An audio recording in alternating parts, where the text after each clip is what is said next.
સુરતના PP Savani group દ્વારા કોલડિયા સમૂહ લગ્નોત્સવનું આયોજન. અબ્રામા ખાતે સમૂહ લગ્નોત્સવ યોજાયો. શનિવાર અને રવિવાર 2 દિવસ દરમિયાન 133 યુગલો પ્રભુતામાં પગલાં માંડશે. આજે 55 દંપતીએ પ્રભુતામાં પગલાં માંડ્યા. હિન્દુ મુસ્લિમ ધર્મની પિતા વિહોણી દીકરીના લગ્નોત્સવનું આયોજન પીપી સવાણી ગ્રુપ દ્વારા કરાયું. નાયબ મુખ્યમંત્રી હર્ષ સંઘવીએ દીકરીઓને આશીર્વાદ આપ્યા.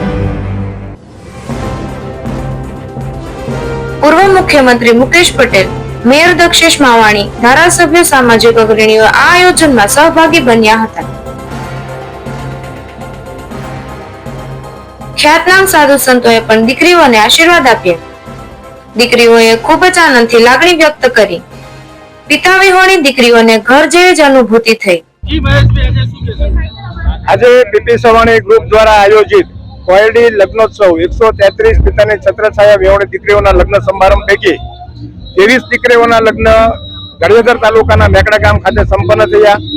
આજે 20 તારીખ અને ડિસેમ્બર શનિવાર આજે 55 જે સુરત બહાર રહેતી દીકરીઓ મુસ્લિમ દીકરીના નિકાહ સહિત આજે એ 55 દીકરીઓ જે અમદાવાદથી મહેસાણાથી લઈને મહારાષ્ટ્ર સુધીની દીકરીઓ છે તેમના લગ્નનો આજે પ્રોગ્રામ છે. આજના લગ્ન પ્રસંગે ગુજરાત રાજ્યના નાયબ મુખ્યમંત્રી શ્રી હર્ષભાઈ સંઘવી સાહેબ તથા ગુજરાત રાજ્યના કે જેમને કેન્દ્ર સરકારે પદ્મશ્રી એવોર્ડથી નવાજ્યા છે તેવા એવોર્ડ પદ્મશ્રીઓ અને સાથે સાથે એવી સારી સાસુમાં કે જેમણે પોતાની વહુને દીકરીથી પણ વિશેષ રાખી છે તેવા સાસુમાઓના હાથે દીપ પ્રાગટ્યનો આજનો આ પ્રોગ્રામમાં 55 જેટલી દીકરીઓ પ્રભુતામાં પગલાં માંડશે.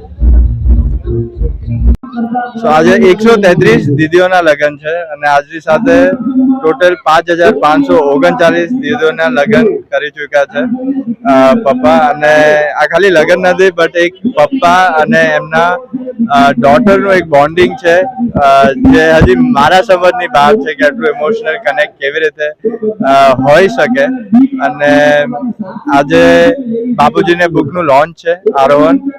અને આ લગ્નમાં બધા જ ધર્મોના દીદીઓ છે, હિન્દુ, મુસ્લિમ, ખ્રિસ્તી અને 4 રાજ્યમાંથી 17 જિલ્લાઓમાંથી દીદીઓ છે જેમના ફાધર નથી અને ઓલમોસ્ટ બધી દીદીઓના ભાઈ બી નથી.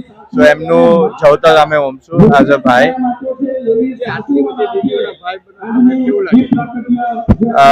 એક બહુ સ્પેશિયલ ફિલિંગ છે but I feel like father ડોટરની ફિલિંગ હોય એ બહુ સ્પેશિયલ હોય. સો અમે એઝ ભાઈ તો અમારી બહુ ડ્યુટીઝ હોય બટ એઝ ફાધર જેમને એમના ફાધર નથી જે દીદીઓના તો એક ફાધરની રિસ્પોન્સિબિલિટી પૂરી કરવું આઈ થિંક આ વર્લ્ડમાં એક બહુ ઇમ્પોર્ટન્ટ વસ્તુ છે.